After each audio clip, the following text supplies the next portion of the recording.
long nightmare of lawlessness and Obamacare and weakness as it relates to foreign policy, an economic nightmare, is coming to an end, and it's going to take every single solitary one of you in this room to make that happen. You all with me to join in and do that?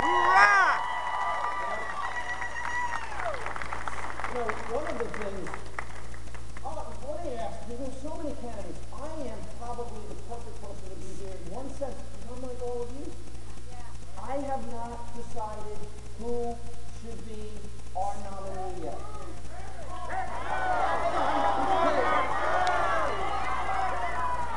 Who wants Marco Rubio, Senator Rubio? Senator Ted Cruz? No. Senator Rand Paul? Yeah!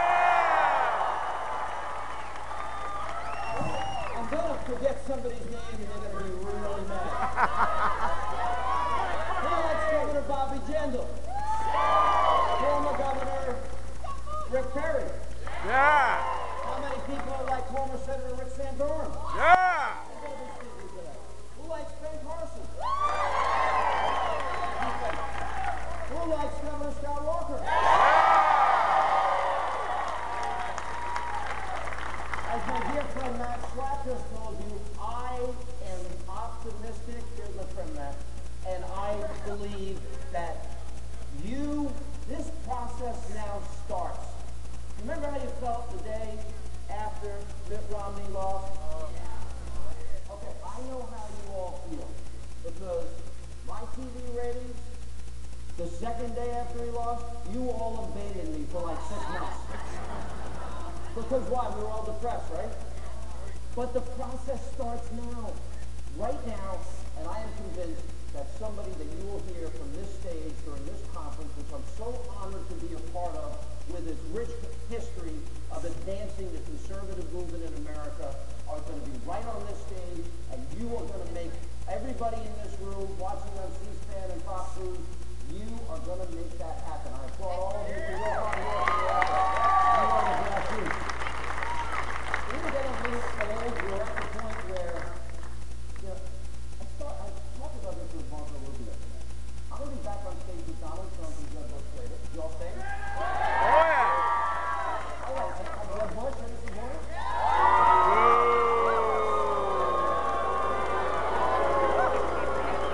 Any Chris Christie supporters? Boo! Who did I forget that's running?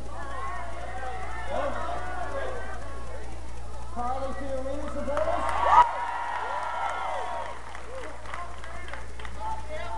Ralph Nader.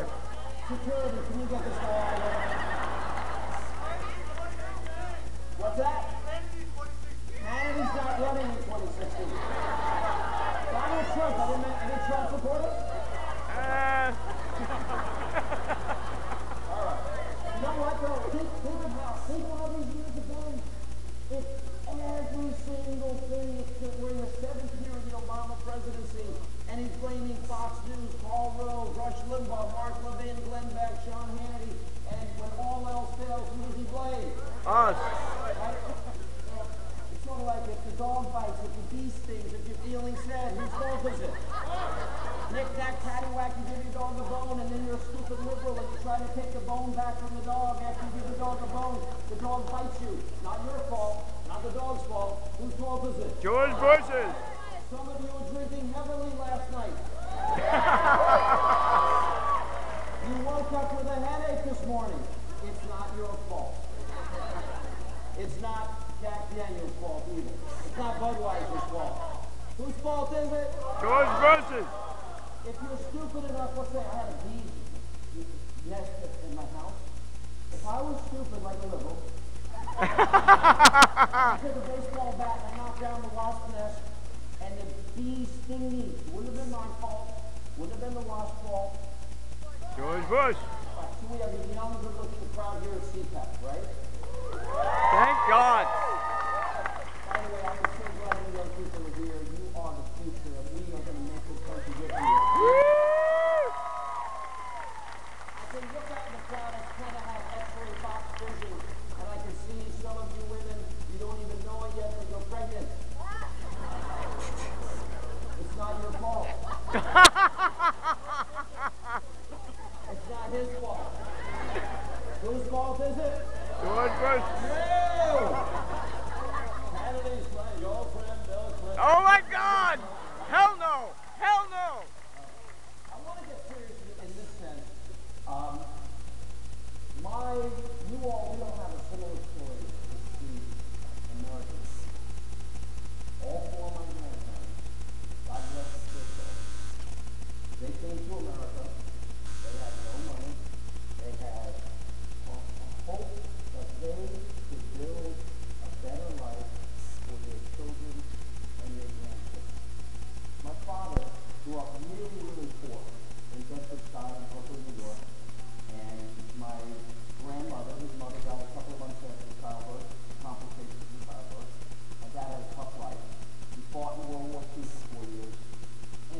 Spent a lot of time running up and back, but I did it in the bushes. It was that.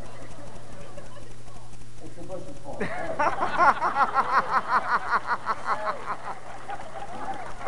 on. You just heard the football for that. Anybody who gives the speaker a joke, that's good. We gotta laugh like get a football. But the way I look at my life, I have been blessed to live in this country, blessed by God, that I really feel that I stand on the shoulders of these people that were risk takers, that were willing to leave their country behind in the hope of what this dream of America is. And I stand on my father's book. I think my father, who died 6 months after I started at Fox, if he were here today, he would feel so successful because his dream wasn't for himself. It was for his children. They sacrificed. They sent us all to Catholic schools. They didn't have a lot of money. It was a big deal that they sacrificed that money. How many of you have similar stories, right? So many of us in this room. Even you guys in the back. Hello? Right? Here's what I want to tell you. I want to give you a little bit of bad news, and then I want to give you a little bit of good news. What do you want first, the good news or the bad news? Bad news. I'm going to give you the bad news. I look at this audience, and I'm looking right around the stage, and I see one young face after another, looking all out in this crowd. This gives me hope for the future. Here's the problem. I never thought there'd be a time in America where 50 million of our fellow citizens, just shy of 50 million, live in poverty in America today. They're struggling to feed their kids. I never thought that we would have nearly 50 million Americans on food stamps in America. This is a land of opportunity. This is a land of plenty. It's almost 20 million more people than when Barack Obama became the President of the United States. We can do better. Now, I never thought there'd be a time in American history. Remember when Obama was running in 2007 and 2008? By the way, I hate to say I told you so, but I told you so. To some of, not this crowd, obviously. All the liberals that are going to be writing about this speech and don't like it. I never thought, he said about $9 trillion in debt that it was irresponsible and it was unpatriotic. Right? He is now, by the time he leaves office, he will accumulate almost as much debt as every other president before him combined. Add to that $100 trillion in unfunded liability. The American people are needlessly suffering because of bad politics in Washington and bad governance. Now, the other bad news I have to say to you young people, I feel bad because this may become the first time in American history where our generation leaves one country into foundation that which is the antithesis of what our grandfathers and grandmothers, our fathers, they wanted for us. They wanted us to be very more my children, my hope in America, that we will want more opportunity, more success. 10 years old, well, zero-sum game that a run time, let's all vote. I look at right now, in my lifetime, that the war of Al-Qaeda, be battling Al-Qaeda, Boko Haram, ISIS, Islamic Jihad, Hezbollah, Hamas, radical Islamists, that, Newt Gingrich made a great line and said, they have been at war with us since 1979 and the Iranian hostage. Right? The 9/11 Commission report said they were at war with us, we were not at war with them. I never thought in my lifetime that I admired the king of Jordan after one pilot was burned to death. He opened up the gates of hell and fury on the radical Islamists that killed that poor innocent pilot. I never thought I would admire the president of Egypt who went before imams and said, you have got to take back this religion from radicals that are hijacking it. And that when 21 Coptic Christians martyred and assassinated, that he would unleash hell and fury on radical Islamists that he identified.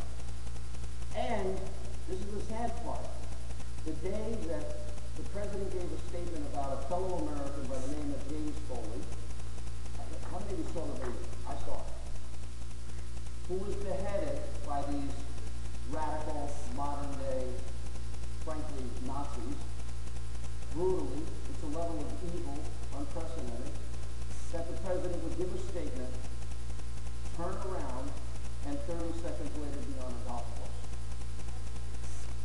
Unbelievable. Shameful. Yes, sir. Shameful.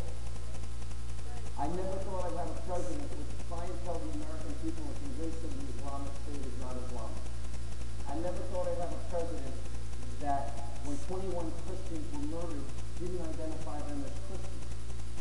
I never thought that I'd have a president with his radical background and associations, which you all know where I feel on that. I won't go into great detail. The world right now is craving answers, solutions. The answers and solutions I have always believed as a conservative are going to come from us. I started the Conservative Solution Caucus in 2014. I wanted the Republicans to run on ideas. Everybody in America has made up their mind about Barack Obama. Okay? He's gone, thankfully, in 2 years. I want this, as somebody who's not made up their mind who is going to be president, I wanted to just give you a few points on what I am made for in the next president of the United States. There's one of my favorite movies is Braveheart. You know, like Braveheart? I love, there's a moment in that movie, William Wallace and Sir Robert the Bruce. William Wallace turns to the elites, the nobles, and he says, they're outside heaven, I see strength in you. I see strength in you. Unite us. Unite us. I know there are some people in this room that identify themselves as Tea Party conservatives. I identify myself as a Tea Party conservative. That's where I stand. I know there are people that maybe we view as establishment Republicans. So what I am proposing is this. We are in such a tough position as a country. These problems are so great.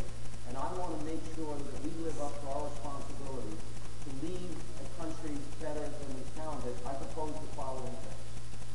I want to make sure, I would like to see the establishment and the Tea Party unite. Okay? You're skeptical. I'm going to change the skeptic. If the Republican Party is honest, if you are establishment or you are Tea Party, do you not agree it is immoral to accumulate $18 trillion in debt and rob future generations of their inheritance? You all agree? I like the penny plan. I like a balanced budget amendment. Instead of baseline budgeting, cut 1 penny out of every dollar every year for 6 years. We balance the budget. We do it because it's morally right for our children and future generations. Something I think the people, conservative and establishment, we all ought to agree on. I want the next president of the United States to commit to eradicating radical Islamists, not degrade. I think Republicans, Tea Party, conservative, establishment ought to agree that radical Islamists equal they are a modern day version of the 100 million souls we lost in the last century, Stalinism, fascism, communism, Nazism, and we all ought to agree that this cancer, we must rid the world of this evil. We all agree?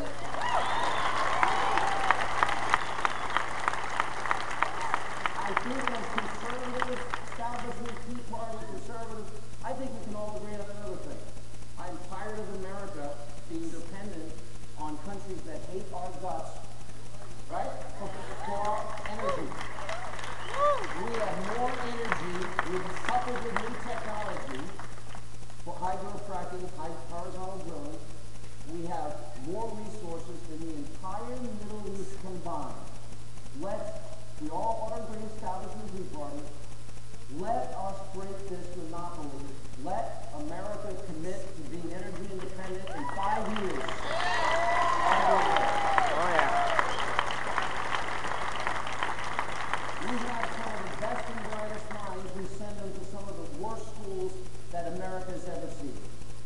How about, especially in the city of America, I say that establishment, conservative, Tea Party, unite on this principle. Let you, the parents, choose the school that you want to send. Yeah.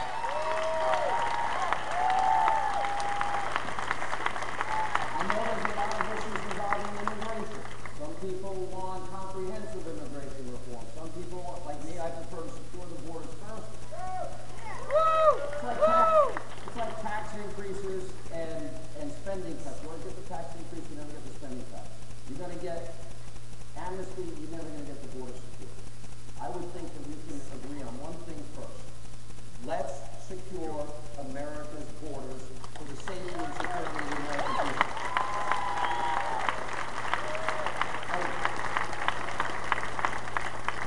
I just want to say this. We have 92 million Americans out of the workforce, 50 million Americans in poverty, nearly 50 million Americans on food stamps. We have evil in our time that needs to be defeated. This is my pledge to you, as somebody who's undecided. On both my radio and television program on Fox News Channel, I promise you this. As somebody who has not made up his mind, I am going to give access to every single solitary candidate as often as I can, as often as they'll come. By the end of the process, I will ask them every question I can possibly think of, and then I am putting this ball in your hands. And what I'm saying to you and I'm challenging you is to dig deep, find the person that absolutely understands that it is the destiny of this country to stand as a beacon of hope and freedom to the entire world.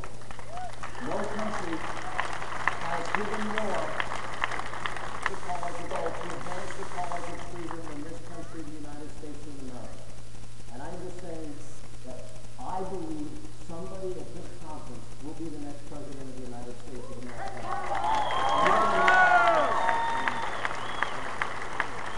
And I wanted to say one last thing and wrap up now. Okay.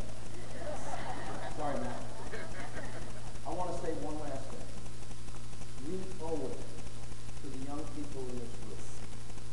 We owe them that we are going to work day and night, blood, sweat, tears. We owe it to the soldiers who have sacrificed their lives, their limbs, in the defense of liberty and freedom. We owe it to them that when God calls us home, sooner for me than a lot of young people, when that happens, that we leave them with what President Reagan described as that shining beacon city on the hill. There's nothing America can't do. And it begins in this room. When I pledge this to you, we will work day and night. You all commit in your hearts that you are going to fight for your country, fight for the cause of liberty, fight for your Constitution, fight against lawlessness, stand up and defend our troops, fight for the principles that we outlined here today. If we start on the points of agreement, we can make this once more the great, and I believe America is God's destiny. And we'll make America once again the greatest country God has ever given man. I'm proud to be a part of this fight as well. God bless you.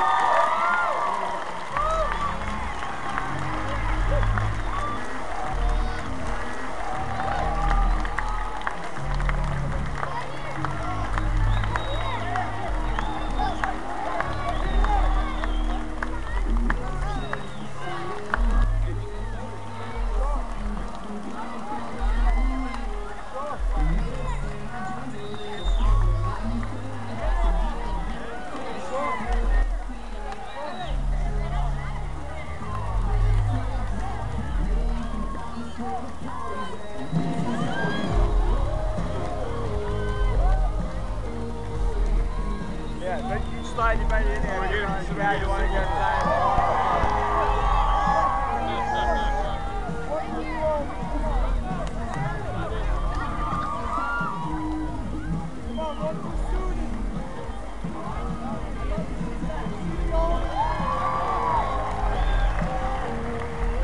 Good try, yeah.